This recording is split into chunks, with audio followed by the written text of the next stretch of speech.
के अनुसार कर्म करना चाहिए, अपने स्वभाव के अनुसार कर्म करना चाहिए। और वो उदाहरण दे रहे ज्ञानी व्यक्तियों का। ज्ञानी भी प्रकृति ज्ञानवान अपि, ज्ञानवान अपि ज्ञानी व्यक्ति भी, ऐसा हो गया। तो ज्ञानी व्यक्ति भी प्रकृति के अनुसार अपने अपने स्वभाव के अनुसार कार्य करते हैं। और कौन कौन स्वभाव के अनुसार कार्य करते हैं? प्रकृति में यान्ति भूतानि, प्रकृति में यान्ति भूतानि, प्रकृति में यान्ति भूतानि। भूतानि भी बाकी भी अन्य जीव है, वो भी प्रकृति के अनुसार ही कार्य करते हैं। इसलिए हे अर्जुन, निग्रह किम करिष्यसि, निग्रह क्यों करना चाहिए तुमको? निग्रह मत करो, संदेह मत करो, या अट्टहास मत करो, या ये कार्य करने के लिए कोई एक विशेष ऐसा प्रयोजन करने की आवश्यकता नहीं है। दमन मत करो। तो इसलिए कृष्ण कहते हैं भले दमन से क्या लाभ हो, ऐसे कृष्ण कहते हैं। तो आज के श्लोक में भगवान कृष्ण कहते हैं हमको, आइए हम आज का श्लोक पढ़ते हैं। श्लोक क्रमांक 34।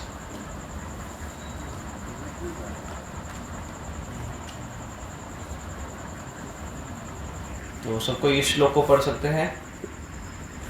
इंद्रियस्येन्द्रियस्यार्थे रागद्वेषो व्यवस्थितो तयोर्न वशम् आगच्छेत् तौ हि अस्य परिपन्थिनौ। इंद्रियस्येन्द्रियस्यार्थे रागद्वेषो व्यवस्थितौ तयोर्न वशम् आगच्छेत् तौ हि अस्य परिपन्थिनौ। इंद्रियस्येन्द्रियस्यार्थे रागद्वेषो व्यवस्थितौ तयोर्न वशम् आगच्छेत् तौ हि अस्य परिपन्थिनौ।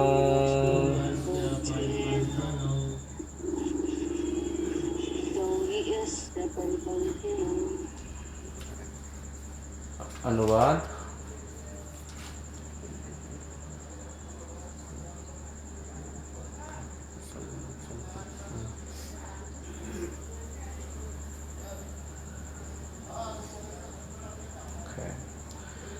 अनुवाद पढ़ेंगे।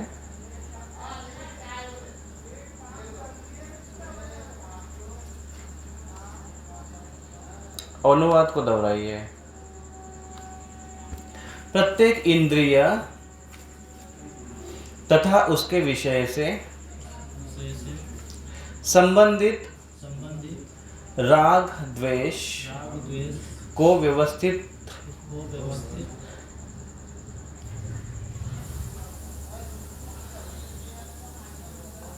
करने के नियम होते हैं।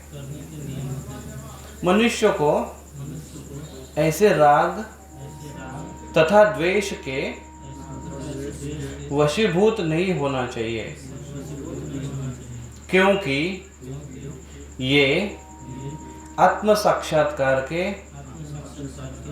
मार्ग में अवरोध है। फिर से सुनिए। प्रत्येक इंद्रिय तथा उसके विषय से संबंधित राग द्वेष को व्यवस्थित करने के नियम होते हैं। मनुष्य को ऐसे राग तथा द्वेष के वशीभूत नहीं होना चाहिए, क्योंकि ये आत्म साक्षात्कार के मार्ग में अवरोध है। तात्पर्य।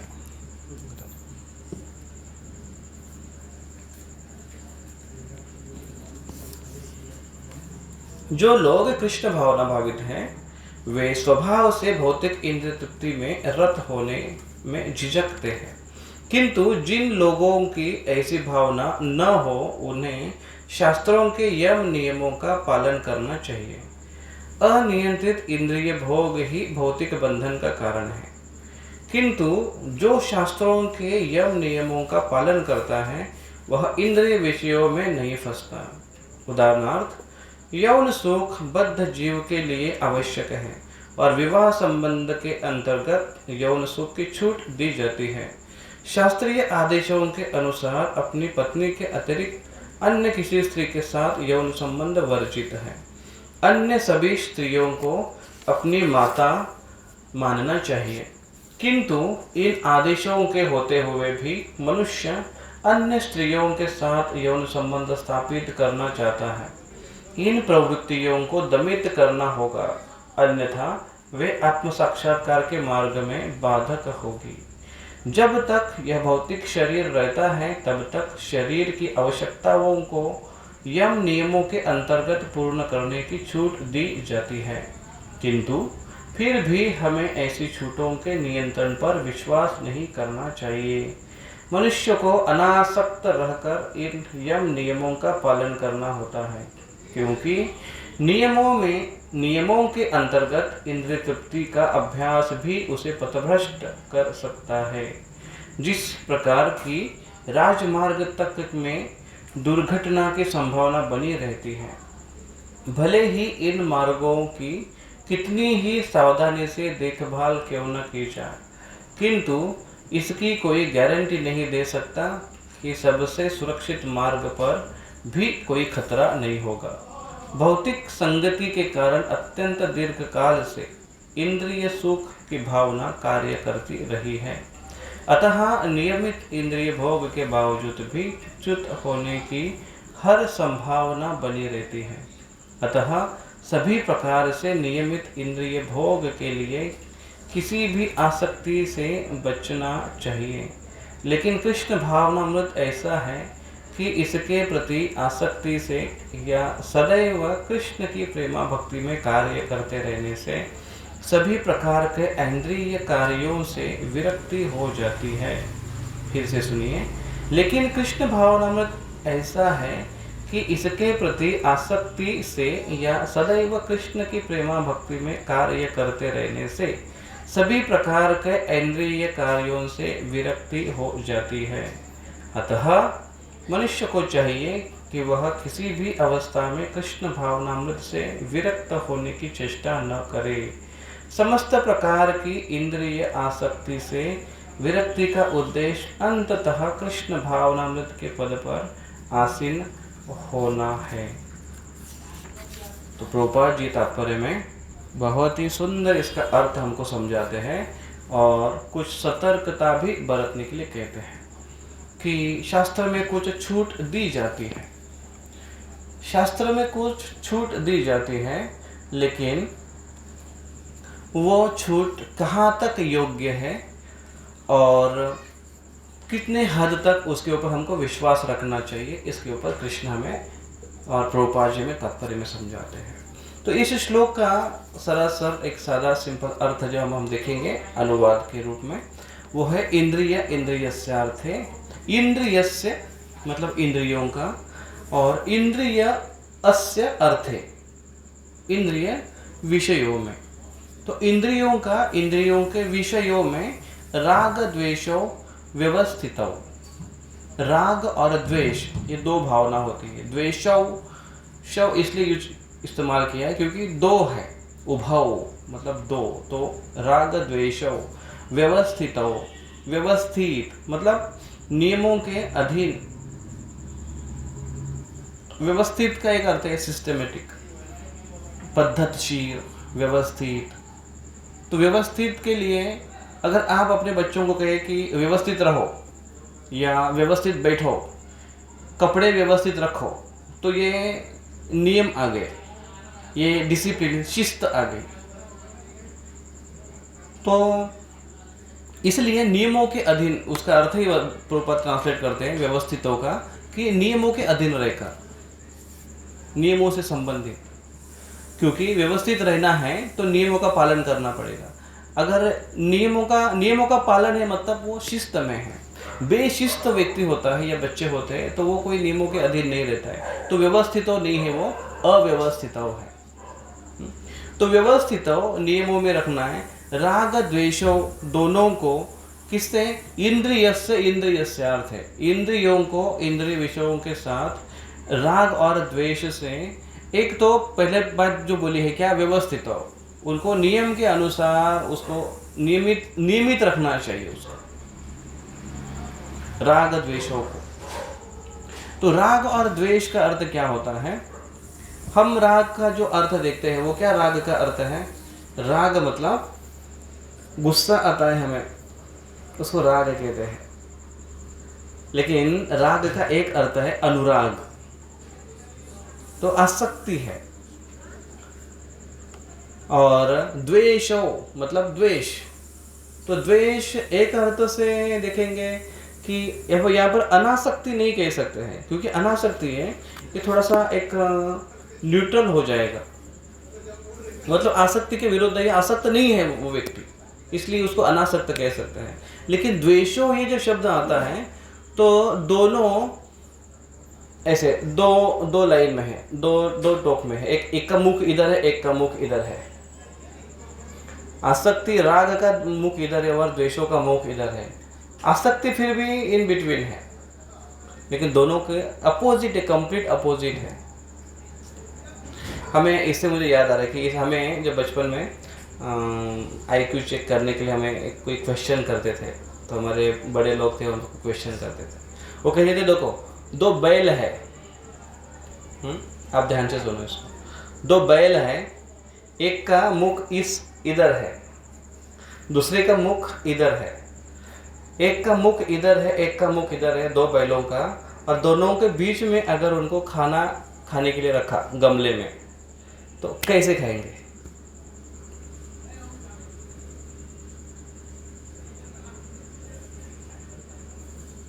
आपको प्रश्न समझ में आया है?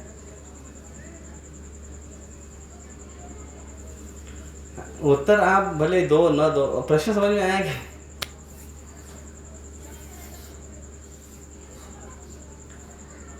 तो कैसे खाएंगे वो बताइए?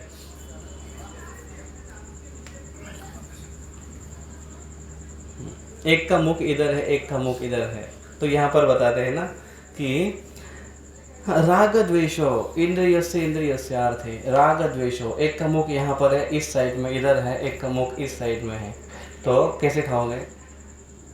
व्यवस्थित हो। हाँ, व्यवस्थित हो मतलब नियमों के अनुसार। चलो मैंने और एक क्लू दे दिया आपको, और कोई आंसर बता सकता है? शायद आपको अनम्यूट किया जाएगा।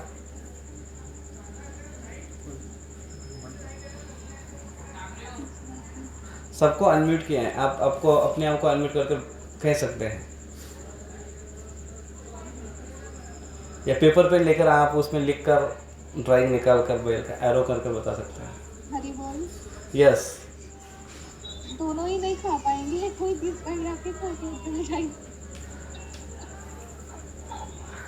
दोनों ही नहीं खा पाएंगे। व्यवस्थित हो, एक शब्द बताया, व्यवस्थित हो, नियमितता से नियम लगाकर वो कुछ कर सकते हैं। कैसे करेंगे? पेपर पेन दो।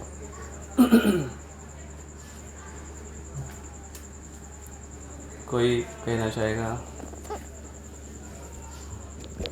देखिए मैं आपको बताता हूँ, आप फिर बाद में बोलेंगे हाँ अरे मेरे को तो पता था। देखिए ये दो बैल है, ये एक बैल है, ये एक बैल है, दोनों का इधर दिख रहा है आपको ऐसा, ये बैल दिख रहा है आपको, आपको उल्टा दिखेगा। हाँ, लेकिन दोनों के मुख, एक का मुख इस साइड में है, एक का मुख इस साइड में है, दोनों के बीच में अगर खाना रखा तो कैसे खाएंगे? तो मैं बताता हूँ आपको। देखो एक का मुख इस साइड में है और एक का मुख इस साइड में है, बीच में खाना रखा तो खाएंगे कि नहीं? दोनों का मुख विरुद्ध साइड में है ना, इसको कहते हैं व्यवस्थित हो। समझ में आया आपको?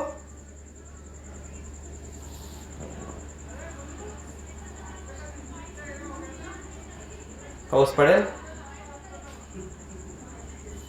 नहीं समझ में आया आपको?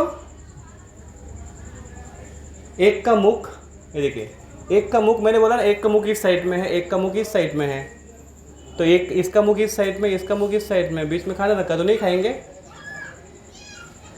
लेकिन आपने क्या सोचा, एक का मुख इधर मतलब उसकी पीठ यहाँ पर आएगी, है ना।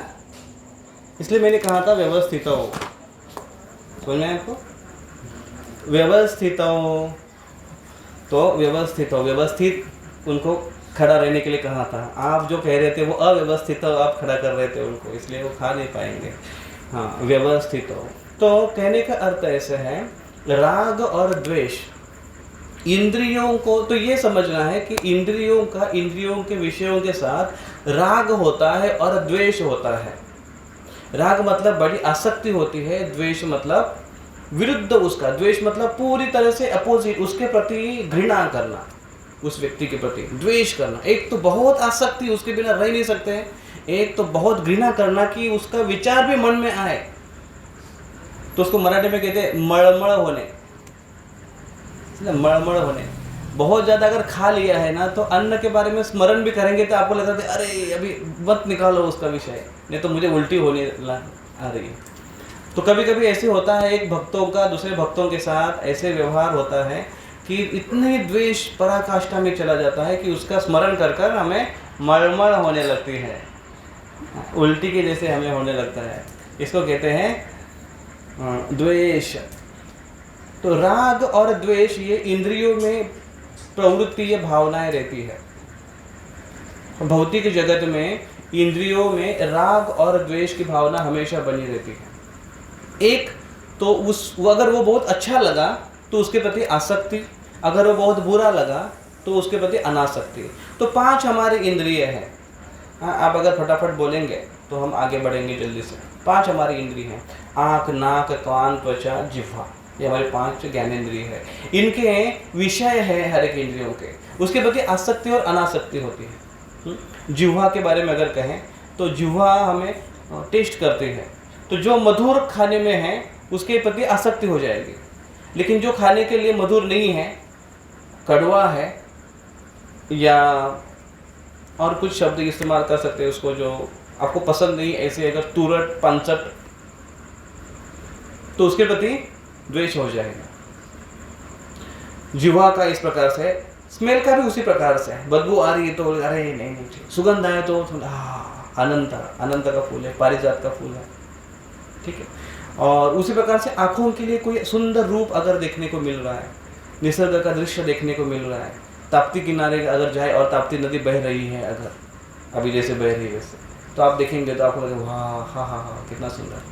लेकिन वही अगर आँखों के सामने ऐसा भद्दा चेहरा आए, ऐसा रुक्ष अगर कोई दृश्य आए, तो वृक्ष नहीं, रुक्ष, ऐसा अगर दृश्य आए तो आँखों को देखने के लिए अच्छा नहीं लगता। वैसे कानों के लिए भी मधुर संगीत अगर सुनने मिले हमें, कीर्तन सुनने मिले हमें, या फिर कर्कश अगर आवाज़ जाए, तो राग और द्वेष, इंद्रियों के साथ राग और द्वेष। उसी प्रकार से हमारे त्वचा के साथ होता है। त्वचा को जो स्पर्श है वो भी राग और द्वेष होता है। गर्मी में ठंडक के प्रति राग होता है, लेकिन गर्मी के प्रति द्वेष होता है। उसी प्रकार से सीजन बदलते हैं, वैसे हमें राग और द्वेष, स्पर्श का राग और द्वेष होता है। तो ये भौतिक जगत में इस प्रकार से इंद्रियां कार्य करती है और उसका इंद्रिय विषयों के साथ राग और द्वेष हो जाता है। दूसरा, लेकिन यही अगर हम आध्यात्मिक, तो कृष्ण कहते हैं कि ऐसा न करो, इस प्रकार से न करो, इस द्वंद्व से परे हो जाओ।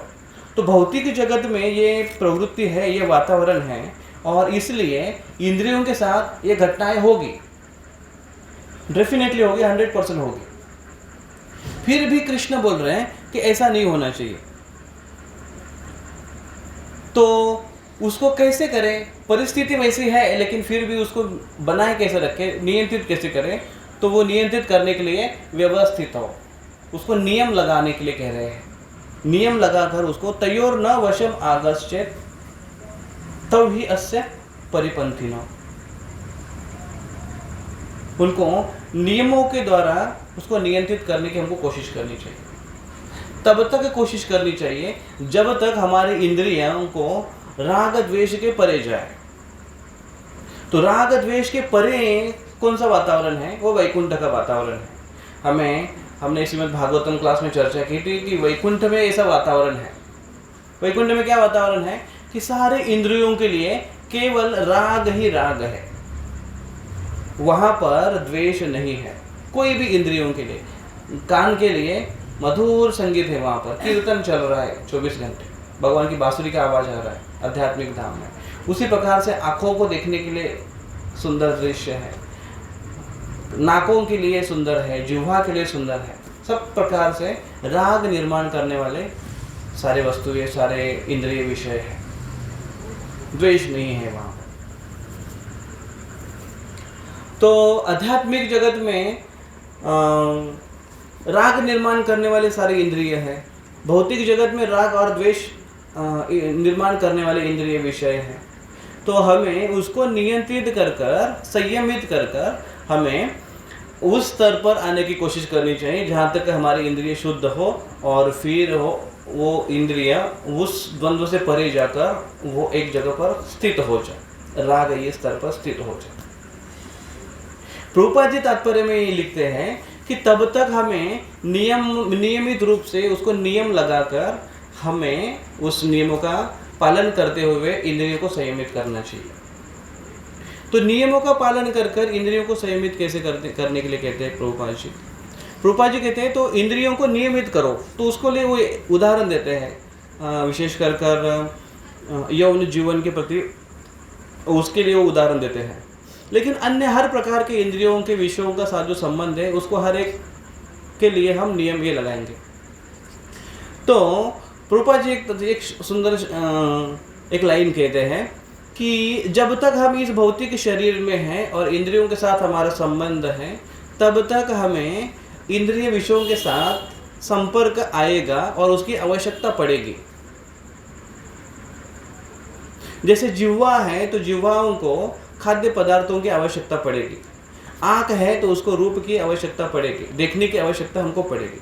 तो इंद्रियों का इंद्रिय विषयों के साथ उनकी आवश्यकता उनको पड़ेगी, और फिर उस आवश्यकता नियंत्रित रूप में वो आवश्यकताओं को स्वीकार करना चाहिए, संयमित रूप से उसको स्वीकार करना चाहिए, नियमित। जैसे यहाँ पर उदाहरण दिया गया है कि यौन सुख एक सर्टन उसका एज होने के बाद उसको उसकी आवश्यकता होती है, तो उसके लिए विवाह की व्यवस्था की गई है। विवाह कर कर वो अगर कर सकता है तो उससे क्या होता है, वो संयमित हो जाएगा और अच्छे कार्य के लिए वो लग जाएगा। तो उस प्रकार से उसको नियंत्रित कर सकते हैं। दूसरे बाकी भी जो इंद्रिय हैं हमारे, आँखों के, नाकों के, कान के, जिह्वा के, ये सारी इंद्रिय, उसको संयमित करने के लिए कहते हैं। अभी संयमित करते समय अगर हम केवल इंद्रियों के विषयों के साथ अगर उसी के प्रति अगर हमारा ध्यान है और वो ध्यान देते हुए अगर उसको संयमित करने की हम कोशिश कर रहे हैं, तो एक तो हम ज़्यादा समय तक संयमित कर नहीं पाएंगे, और अगर कर भी रहे हैं तो केवल संयमित करने के लिए कर रहे हैं। और जैसे कुछ खाद्य पदार्थ है और जो हमें बहुत पसंद है, तो वही पदार्थ हम फ्रिक्वेंटली अगर बनाएंगे, या फिर भले ही वो हेवी एटम हो, रात में ऐसे कहते हैं कि रात में ये पदार्थ हेवी पदार्थ नहीं खाने चाहिए, पनीर की ऐसी सब्जी हेवी पदार्थ ऐसे नहीं खानी चाहिए। तो फिर क्या करेंगे, रात को नहीं खाना चाहिए, तो उसको ज़्यादा है ना तो उसको खाओ मत, रखो उसको, सवेरे फ्रिज में रखो, उसको सवेरे फ्राई कर खा लेंगे दोबारा। तो इसमें कोई अभी गलत नहीं है, वेस्ट भी नहीं जाना चाहिए। लेकिन ज़्यादा बनाने की जो भावना है और ज़्यादा खाने की जो भावना है, वो हमें अनासक्ति से रोकेगा। तो जो नियम है वो धीरे धीरे अनासक्ति के प्रति अनासक्ति तक लाने के लिए है, ना कि नियमों का पालन इसलिए करना है ताकि उसका उपभोग कर सके। तो आध्यात्मिक जगत में जो वातावरण है, आध्यात्मिक जगत में जो राग है, उस राग का विषयों के साथ जो राग है, प्रेम है, अच्छा है, वो उसको जो बाकी भक्तगण हैं वो भी उसका लाभ लेते हैं, वो भी उसको भोग करते हैं। तो वो अनासक्त कैसे हुए फिर? इंद्रिय विषयों से आसक्ति नहीं रखने के लिए कहा गया है। लेकिन आध्यात्मिक जगत में वहाँ पर तो राग ही राग है, विरुद्ध बाजू नहीं है, द्वेष नहीं है वहाँ पर।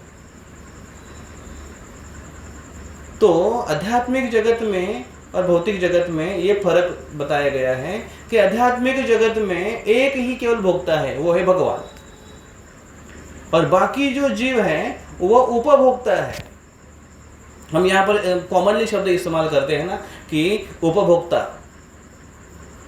उपभोक्ता ये शब्दों को जरा अगर गंभीरता से हम देखेंगे तो भोक्ता और उपभोक्ता, प्रिंसिपल, प्राचार्य, उपप्राचार्य, प्राचार्य नहीं है लेकिन उप है उसका।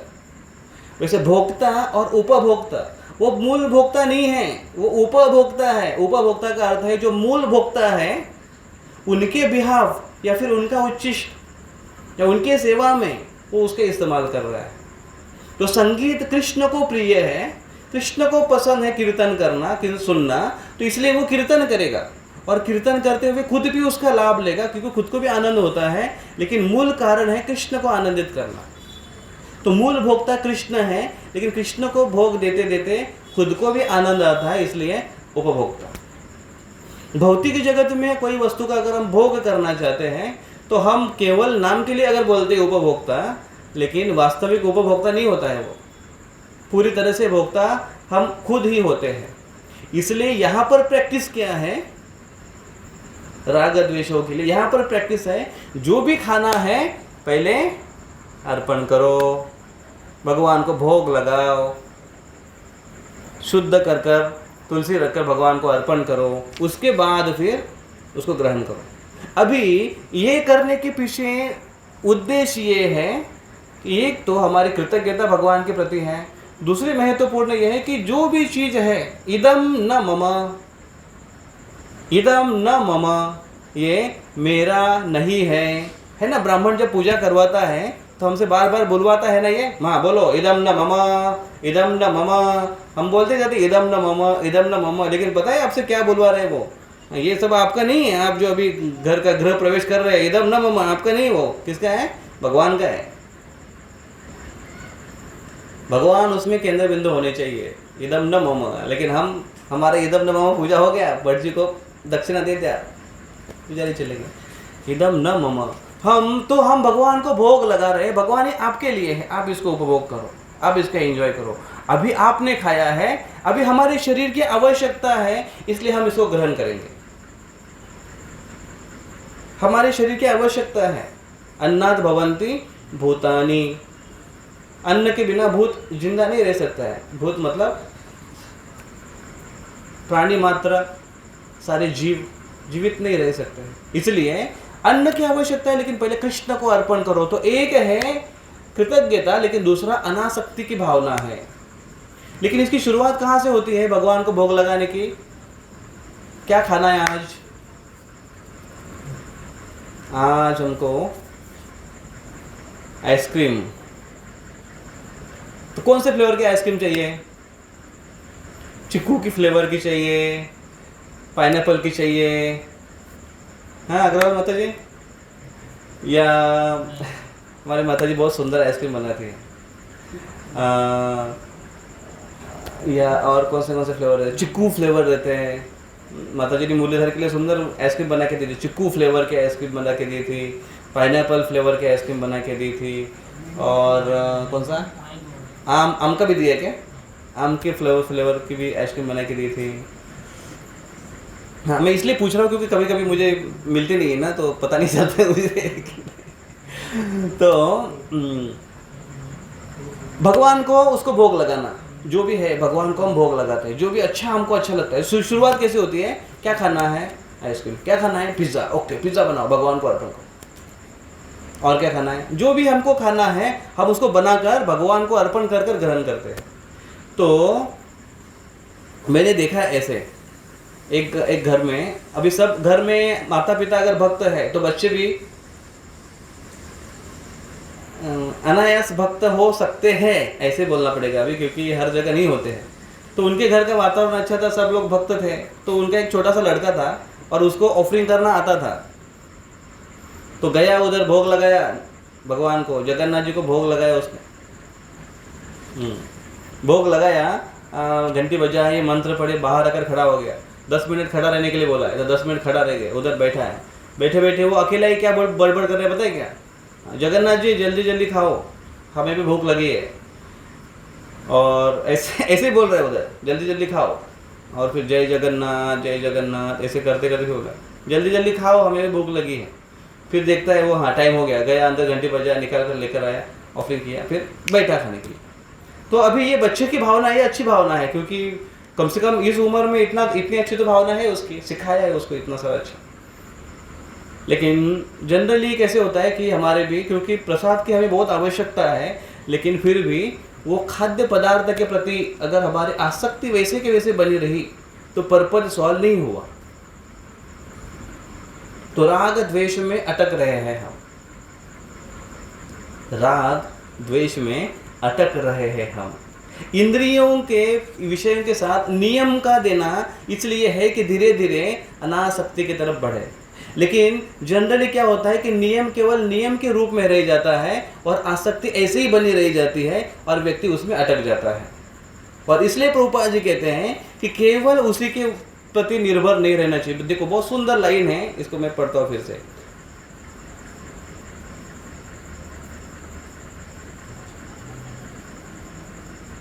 जब तक यह भौतिक शरीर रहता है तब तक शरीर की आवश्यकताओं को नियमों के अंतर्गत पूर्ण करने की छूट दी जाती है, किंतु फिर भी हमें ऐसी छूटों के नियंत्रण पर विश्वास नहीं करना चाहिए। इसलिए प्रभुपाद आगे लाइन में कहते हैं मनुष्य को अनासक्त रहकर नियमों का पालन करना चाहिए। तो नियमों का हम पालन करते हैं, वो आसक्त रहकर करते हैं या अनासक्त होकर करते हैं, ये बहुत इंपॉर्टेंट है। तो शुरू में हम भक्ति में आए, हमको सिखाया गया और जो भी है भगवान को पहले अर्पण कर कर खाओ। अभी हम केवल खाने की बात करते हैं, उसी को आप कनेक्ट बाकी इंद्रियों के साथ, विषयों के साथ कर सकते हैं। तो शुरू में जो भी है वो भगवान को पहला भोग लगाकर खाने की बात हमको कही गई है, हमने वो सीखा है। तो ये उस विषयों के प्रति आसक्ति वैसे के वैसे बनी है, अभी केवल हम भगवान को ग्रेटिट्यूड के रूप में अर्पण कर कर खा रहे हैं। और धीरे धीरे धीरे धीरे वो प्रवृत्ति इस प्रकार से होनी चाहिए, इस स्तर पर आनी चाहिए कि अभी वो अनासक्त होकर भगवान को अर्पण करे और फिर जो आवश्यकता के रूप में उसको ग्रहण करे। समझ में आ रहा है आपको? थोड़ा सा अनासक्त होकर भगवान को अर्पण करे, इसका अर्थ ये हुआ कि भगवान को क्या पसंद है, भगवान का बर्थडे है, भगवान को क्या पसंद है, भगवान का उत्सव है, भगवान को क्या पसंद है, भगवान को खाने के लिए क्या पसंद है, पहनने के लिए क्या पसंद है, ये सोचकर हम करते हैं, हम उससे अनासक्त हैं। क्योंकि किसके लिए कर रहे हैं? केवल भगवान के लिए कर रहे हैं। और भगवान को अर्पण करने के बाद वाह कितना प्रसाद, बहुत सुंदर प्रसाद। इसलिए चैतन्य महाप्रभु जब शांतिपुर गए, जब उनको अद्वैत आचार्य ने बुलाया था प्रसाद के लिए, तो ऐसे फीस्ट का अरेंज किया था अद्वैत आचार्य ने। तो चैतन्य महाप्रभु ने जब वो ऑफरिंग दिखी, भगवान को भोग लगाया था अद्वैत आचार्य ने, क्योंकि जो कुछ बनाया पहले भगवान को भोग लगाया, उनके शालिग्राम थे उनको। तो शालिग्राम जी के सामने इतनी सारी भोग, और खास कर कर चावल का बड़ा उन्होंने ऐसे एक टील देखा, टीला पहाड़ जैसे देखा चावल का, और उसके ऊपर ऐसे घी डाला था, पीला पीला गाय का घी, ऐसे चमचमा रहा था वो, और नीचे से चू रहा था ऐसा घी। ये देखकर चैतन्य महाप्रभु बड़े खुश हो गए, बोले वाह कितना सुंदर है, ऐसे अद्वैत आचार्य, ऐसे भगवान को भोग लगना चाहिए, ऐसे भगवान के लिए ऑफरिंग होनी चाहिए, ऐसे चैतन्य महाप्रभु के लिए। बहुत खुश हो गए। और फिर क्या बोले, लेकिन मैं एक सन्यासी हूँ, मैं इतना सब खाने खा सकता हूँ, मुझे थोड़ा सा बस चावल दे दो, अन्न थोड़ा सा दे दो, अल्प अन्न, उससे हम संतुष्ट रह जाएंगे। ये चैतन्य महाप्रभु कहते हैं। अद्वैत आचार्य बोले नहीं नहीं भगवान, आप जगन्नाथपुरी में कैसे खाते हो, जगन्नाथपुरी में मटके मटके भरकर खाते हो आप। और आप जब वृंदावन में आपने अन्नकूट लीला की थी, गोवर्धन उठाया था, उस समय तो आपने क्या क्या पहाड़ पहाड़ खाए आपने, चावल के, सब्जी के, पूरी के, कितना कुछ खाया आपने। तो यहाँ पर जो ऑफरिंग है वो अपुलेंट है, लेकिन अपुलेंट ऑफरिंग के प्रति आसक्त है अभी। तो आसक्ति उस ऑफरिंग भगवान को करने के प्रति आसक्ति है, इसलिए वो खाने की भावना से हम धीरे धीरे धीरे धीरे धीरे धीरे अनासक्त होते जाएंगे और फिर केवल वो कृष्ण प्रसाद थोड़ा सा ग्रहण करेगा। तुकाराम महाराज का उदाहरण सुंदर आता है, जहाँ पर तुकाराम महाराज लास्ट टाइम बताया था मैंने एग्जाम्पल, शायद आपको याद होगा।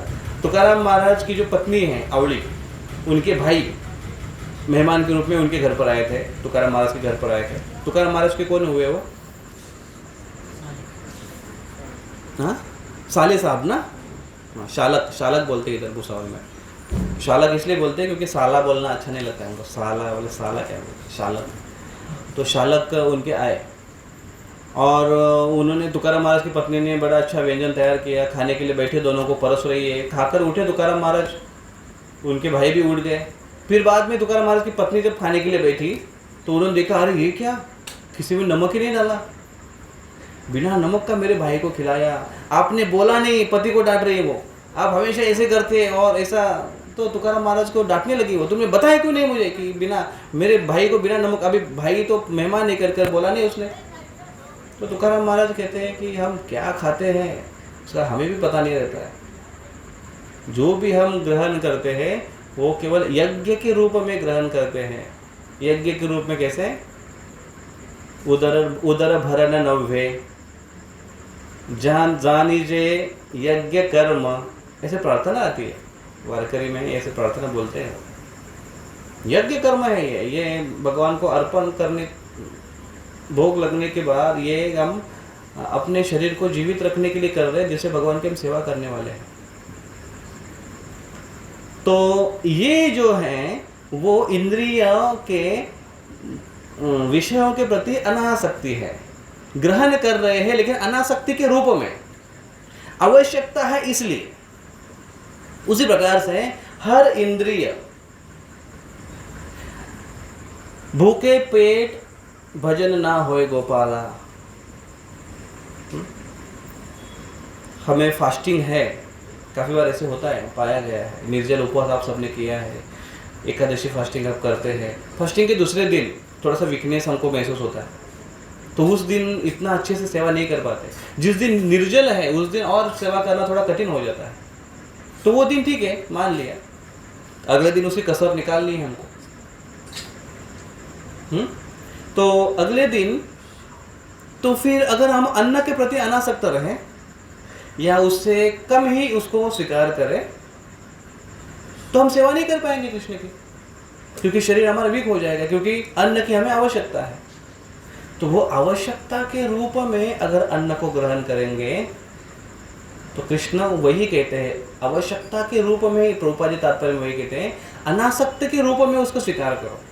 मतलब आवश्यकता के रूप में उसको स्वीकार करो, नहीं के लिए भी ज्यादा अट्ठास मत करो, राग द्वेष हो। अन्न के प्रति अनासक्त रहने के लिए कहा है, अभी अन्न नहीं ज्यादा नहीं खाना है, शाम को एकदम नियम, ये इतना ही, अभी बहुत भूख लगी है उसको लेकिन नहीं खाना है, मेरा नियम एकदम कड़क, मैं एकदम कड़क मनुष्य। इसलिए रूप गोस्वामी कहते हैं कि हम पिछली बार जो चर्चा कर रहे थे, बिवेयर ऑफ इज़म, जो इज़म होता है, इज़म क्या बोले उसको, वादी से हमको दूर रहने की कोशिश करनी चाहिए। कुछ भी हमको वादी नहीं होना है, ना प्रतिवादी होना है, ना कट्टरवादी होना है किसी भी प्रकार से। तो आवश्यकता के लिए उसको स्वीकार कर उसको स्वीकार किया, आवश्यकता है, आगे निकल गया। पर्पज क्या है?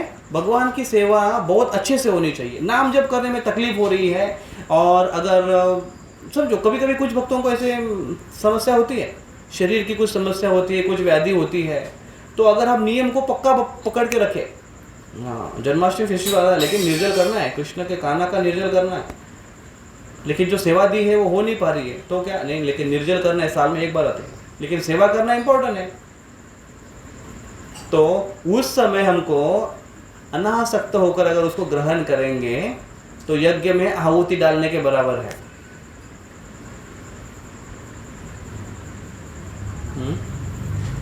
पानी पीने के लिए, खाने पीने के लिए।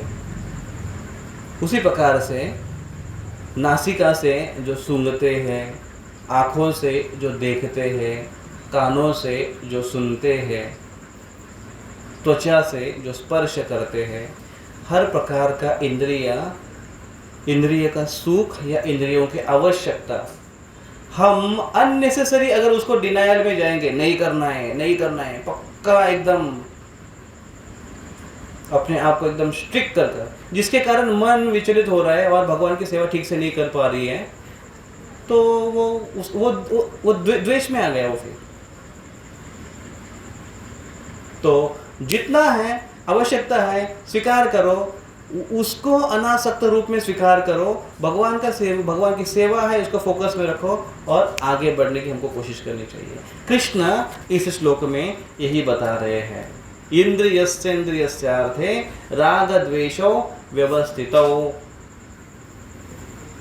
व्यवस्थित कर राग और द्वेष के प्रति व्यवस्थित रखना चाहिए, नियमों से नियमित उसको रखना चाहिए, नियम का पालन करना चाहिए, मतलब संयमित रखना चाहिए। लेकिन राग और द्वेष को संयमित रखते समय अनासक्त होकर संयमित रखना चाहिए। आसक्त होकर भी संयमित रखते हैं और अनासक्त होकर भी संयमित रखते हैं। शुरुआत हमारी आसक्ति पूर्वक संयम है, भक्ति में हम आते हैं आसक्ति पूर्वक संयम है, लेकिन धीरे धीरे वो अनासक्ति पूर्वक संयम होना चाहिए। इंद्रिय विषयों के प्रति अनासक्त होते हुए संयमित रूप से उसको ग्रहण करना चाहिए। और ऐसे अगर हम करेंगे तो हम ये जो चीज़ें हैं तयोर न वशम आगश्चेत तब ही अस्य परिपंथी न हो, कि जो आत्म साक्षात्कार के मार्ग पर व्यक्ति निकला है उसके लिए ये बाधा नहीं बनेगा फिर। तो आत्म साक्षात्कार के मार्ग पर निकला हुआ व्यक्ति, उसके जीवन में अगर उसको बाधा नहीं चाहिए तो हमने क्या प्रैक्टिस करना है, अनासक्त होकर संयमित रखने के लिए या रहने के लिए सीखना आवश्यक है। और ऐसे शास्त्र में जो उदाहरण आते हैं, हमारे कई वैष्णवों के उदाहरण आते हैं कि जो प्रैक्टिस किए अनासक्त भाव से प्रैक्टिस की, जितनी आवश्यकता है उसको स्वीकार कर बाकी चीज़ जो आवश्यक नहीं है अनासक्त होकर उसको लेकर आगे बढ़े। और एक्सट्रीमली अगर उदाहरण देना हुआ तो श्रीधर कोलावेज, जो कि पूरी तरह से अनासक्त थे, उनको जितना चाहिए उतना वो मिलता था, उससे वो संतुष्ट थे, और जो भी मिलता था उससे भी अनासक्त होकर वो आगे चल गए। और दूसरा एक्सट्रीम पुंडरीक विद्यानिधि, पुंडरीक विद्यानिधि को देखकर तो लोग बहुत, वहाँ पर वर्णन है ऐसे चैतन्य भागवत में कि बहुत सारे लोग कुछ मिसअंडरस्टूड करते थे, उनको गलत फहमी में जाते थे, उनको लगता था अरे ये तो बड़ा भोगी व्यक्ति है, भौतिकवादी व्यक्ति है, क्योंकि उनका रहन सहन वैसे था। उनके बालों को लगाने वाला तेल भी एक विशेष प्रकार का तेल हुआ करता था, सेंटेड तेल हुआ करता था, ऐसे वो लगता था, ऐसे उनका ड्रेस हुआ करता था। और उनके बाजू में थूकदानी थी, वो भी मौल्यवान धातु की थी, पान खाकर जिसमें थूकना है वो दो थी, दोनों बाजू में दो थी वैसे। और आईने थे उसके रूम में, आईने में अपने बालों को ऐसे संवार रहे थे, बालों को ऐसे देख रहे थे, ऐसे वर्णन आता है। मुंह में पान चबा रहे हैं, वैष्णव को तो मना करते हैं ना ये सब खाने के लिए, पान चबाने के लिए, तो पान चबा रहे थे। लेकिन ये सब चीज कर रहे हैं वो, उसमें उनकी कोई आसक्ति नहीं है। ना ही पुंडरीक विद्यानिधि की भोग करने के प्रति आसक्ति है, ना ही श्रीधर कोलावेचा की त्याग करने के प्रति आसक्ति है। तो पुंडरीक विद्यानिधि, और जैसे ही ये मुकुंद जब उनके साथ में थे और मुकुंद जी ने जैसे देखा कि गदाधर पंडित, इनके मन में संदेह है, और जाना उन्होंने मुकुंद ने, और तुरंत मुकुंद ने वो श्लोक गाया। गाइए वो श्लोक, सबको याद करवाया, सबने याद किया है? यस बोलिए। अहो बकीयम स्तनकालकोटम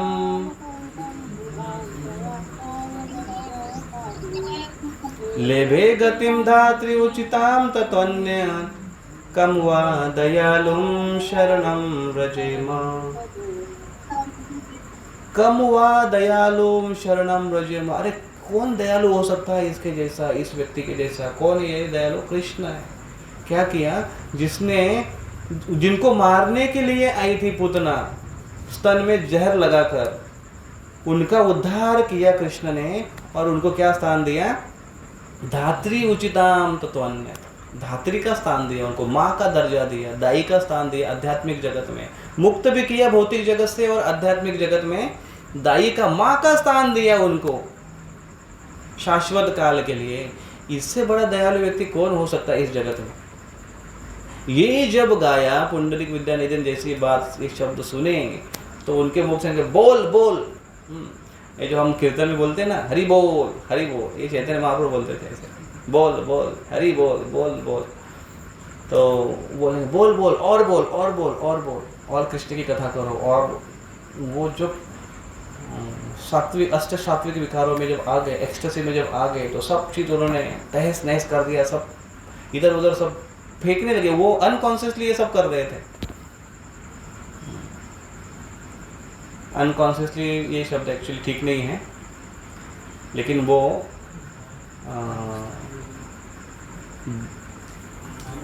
ये चेतना के परे चेतना में थे, अध्यात्म की चेतना में थे, और इसलिए यहाँ के भौतिक, यहाँ के इर्द के बाह्य वातावरण से पूरी तरह अनभिज्ञ थे।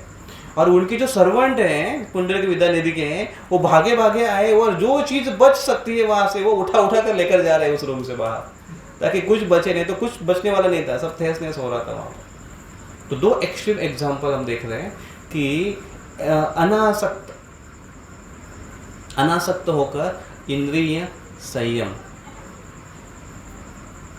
वो कृष्ण कहते हैं कि इसका हमको प्रैक्टिस करना चाहिए। और ऐसे अगर हम प्रैक्टिस करेंगे भगवान की भक्ति करते हुए, तो हम जल्द से जल्द कृष्ण के प्रति आसक्ति हमारी बढ़ जाएगी। कृष्ण के प्रति आसक्ति बढ़ जाएगी मतलब कृष्ण की सेवा के प्रति आसक्ति बढ़ जाएगी। कृष्ण के प्रति आसक्ति बढ़ जाएगी, इसका अर्थ है कृष्ण के नाम के प्रति आसक्ति बढ़ जाएगी, हरि नाम प्रभु के प्रति आसक्ति बढ़ जाएगी। कृष्ण के प्रति आसक्ति बढ़ना मतलब वैष्णवों के प्रति हमारी आसक्ति बढ़ जाएगी। और ऐसे जब हो जाएगा तो हम भगवत चेतना में रहेंगे और नित्य आनंद का अनुभव करेंगे, और इस भेद की भावना से परे हो जाएंगे। हरे कृष्णा कृष्णा कृष्णा हरे हरे, हरे राम राम राम हरे हरे। श्री श्री राधा मुरलीधर भगवान की जय, श्री श्री निताई गौरचंद्र भगवान की जय, जगत गुरु श्रील प्रभुपाद की जय, भगवद गीता महापुराण की जय। हरे कृष्ण। तो किसी का कोई प्रश्न?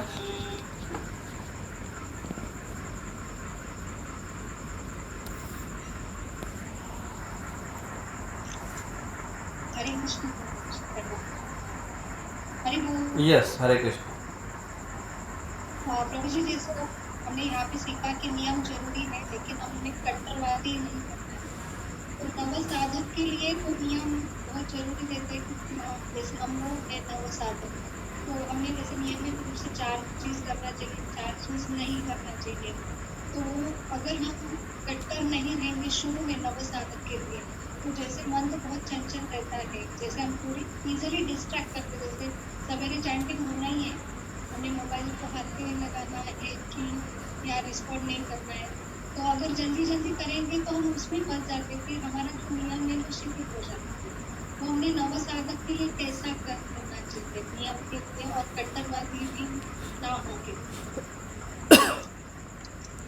बैलेंस करना चाहिए। कट्टरवादी ना होते हुए बैलेंस करना चाहिए।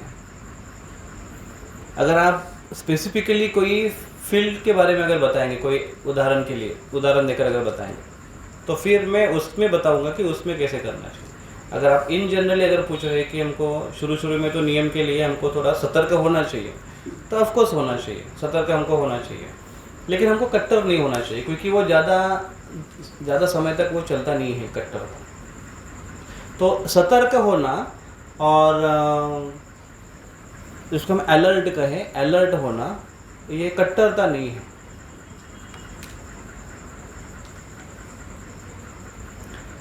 हम जब प्रचार करते थे शुरू में, हम अपने एरिया में नया एक उत्साह था, तो हमारे साथ कुछ भक्त थे, कुछ लड़के थे ऐसे यूथ 20-22 साल के। तो कीर्तन के प्रति विशेष हमारा आकर्षण था। तो कीर्तन मतलब बहुत, प्रवचन में क्या उतना ज़्यादा पल्ले नहीं पड़ता था, लेकिन कीर्तन के लिए बहुत हम आगे आते थे कीर्तन करने के लिए। तो उस समय फिर हमको पता चला कि ऐसी भक्ति है, शुद्ध भक्ति है, शुद्ध मार्ग है, लोगों को बताना चाहिए। और बाकी जगह पर भी बहुत लोग कुछ बोलते हैं, लेकिन ऐसा लगता है कि नहीं वो सब अशुद्ध है, वहाँ पर कोई प्योरिटी नहीं है, सही मार्ग नहीं है। हमें शुरू में ये सिखाया जाता है कि अधिकृत संप्रदाय, इसके बारे में हमको बताया जाता है। तो फिर हमारे एक लड़का था, लगभग 9th-10th में था वो, तो उसने ये सब सुना था। तो फिर वो अपने गांव में गया, और गांव में और कोई पंथ के कुछ लोग थे, वो भी ऐसे आकर उनकी फेरी निकलती है, थोड़ा सा भजन वजन करते हैं। तो ये उनके साथ बहस करने लगा, फिर चैलेंज करने लगा उनको प्रचार करते समय, उनको समझाने ऐसे नहीं करते हैं, ऐसे भक्ति करते हैं क्या, उनको सिखाना ऐसे भक्ति करते हैं क्या, भक्ति ऐसे नहीं बोलते, भक्ति ऐसे करते हैं। तो हम कैसे कहते हैं, हम ऐसे बोलते हैं, हम ऐसे गा कर करते हैं, ऐसे कीर्तन करते हैं, ऐसे वो उसको सिखाने लगा। तो उसको कहते हैं कट्टरता। कट्टरता मतलब कैसे कट्टरता है कि अरे नहीं आप जो कर रहे हैं वो गलत है, हम आपको बताएंगे कैसे करना है, हम सही सीखे हैं। और तो कुछ समय के बाद वो जब उसके अंदर मैच्योरिटी आ जाती है, तो वो सीखता है कि अरे केवल ये ही केवल मार्ग नहीं है कि जिससे हम भगवत धाम जा सकते हैं, अन्य भी मार्ग है। भगवान के प्रति किसी की अगर निष्ठा है, आराधना है, भक्ति है, तो व्यक्ति भगवत धाम जा सकता है। चैतन्य चरितामृत के अनुसार मध्य 15वां अध्याय श्लोक नंबर 108 कि हम भगवान के प्रति, नाम के प्रति अगर अनुरक्त हैं, तो ज़रूरी नहीं है कि हम कौन से मार्ग में हैं, हम दीक्षा लिए कि नहीं लिए हैं, लेकिन अगर हमारे कृष्ण के नाम के प्रति अगर रुचि हमने और नियम से अगर वो हम कर रहे हैं और रुचि अगर बढ़ रही है, भगवत धाम जाने के लिए योग्य बन जाता है व्यक्ति। भगवान खुद आएंगे उनको लेकर जाने के लिए। तो शुरू में कुछ अलग प्रकार से कट्टरवाद होता है। तो ये हुआ दूसरों के दूसरों के साथ व्यवहार करते समय की कट्टरता। लेकिन खुद के जीवन में पालन करने के लिए कट्टरता, फिर कट्टरता कुछ बच्चों ने इसे किया है। स्टूडेंट जब खास करके हम कॉलेज टीचिंग में जब हम जाते थे, तो हमें ऐसा अनुभव है, कुछ स्टूडेंट घर वालों से, कुछ हमारे ब्रह्मचारी भी अभी ऐसे बताते हैं कि हम शुरू में हमने बड़ी गलती की, घर वालों का दिल तोड़ा, क्योंकि घर वालों को वो समझाते थे भक्ति करो नहीं तो हम नरक में जाएंगे, उनको सब सिखाते थे। लेकिन घर वाले बच्चों का थोड़ा सुनते हैं, उन्होंने बच्चों को सिखाया है, वो थोड़ा बच्चों का सुनेंगे। तो पिताजी वगैरह नहीं सुनते थे, शुरू में नहीं सुनते, बाद में सुनते हैं। तो फिर झगड़ा होना, उनके साथ रिलेशन ख़राब करना, उनसे रूठ कर दूर आना, या बहुत कुछ होता था उसमें, भला बुरा कहना, ये कट्टरता है, ये कट्टरता नहीं होनी चाहिए। तो ये एक हो अपने नियमों में पूरी तरह से एकदम कट्टर। अभी माताओं के बारे में आपको बताता हूँ। गोविंद बाबू सुंदर एग्जाम्पल दे रहे थे, वो कह रहे थे कि एक महिला थी, वो यहीं पर महाराष्ट्र का एग्जाम्पल ले रहे थे। तो एक महिला थी और भगवान की बहुत अच्छी आराधना करती थी, भगवान की भक्ति करना उसको बहुत पसंद था, भगवान के नाम का जप करती थी। और लेकिन उनके पति वो भक्त नहीं थे और वो मांस भी खाते थे। तो उनकी पत्नी बिना कोई कंप्लेन किए, पति की सेवा है तो पति को बना के भी देती थी। तो घर वालों की बड़े अच्छे से सेवा करती थी और किसी प्रकार से उनकी नाराज़गी नहीं थी। और वो लोग भी वो पत्नी से बड़े खुश थे। तो उनके लड़के, उनके बच्चे जो अभी भक्त बने हैं, हरे कृष्णा में आए हैं, भक्त बने हैं, तो उनके थ्रू उनकी माँ भक्त बनी थी। लेकिन माँ का नेचर इतना अच्छा है कि वो सबकी सेवा कर कर सबको संतुष्ट कर रही है। तो बेटे की शायद शादी थी या कई फंक्शन में जाना था अगले महीने में, या कुछ आगे के फंक्शन की डेट। तो फिर माँ ने बोला उसको कि बेटा मैं तुम्हारे फंक्शन में नहीं आ सकती। तो काफ़ी साल के बाद वो जब बूढ़ी हो गई, एज हो गया उनका, तो उसने कहा कि मैं तुम्हारे फंक्शन में नहीं आ सकती। तो उसने पूछा क्यों? तो माँ ने पूछा क्योंकि मैं आने वाले एकादशी को मैं जाने वाली हूँ, और बराबर आने वाली जो एकादशी में के दिन उसने शरीर छोड़ा। अभी उसको कैसे पता चला कि वो मरने वाली है, वो शरीर छोड़ने वाली है? तो यहाँ पर अगर कट्टरता है तो फिर क्या होता है, भाड़ में जाए वो पति को भाड़ में भेज कर फिर हम कहाँ जाएंगे?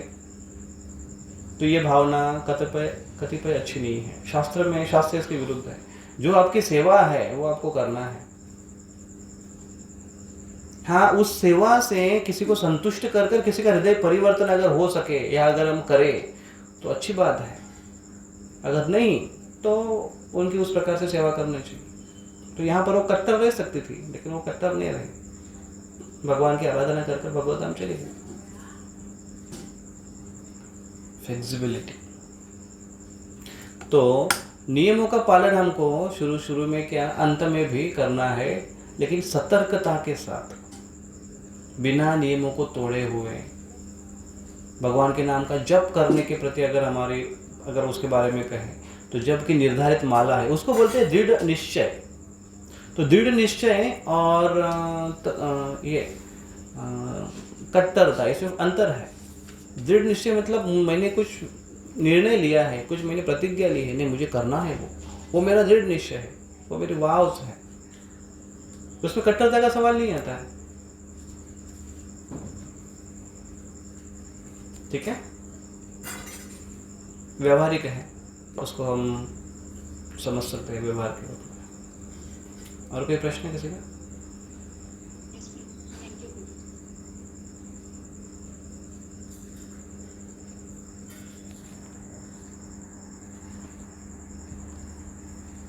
कोई प्रश्न नहीं है तो कल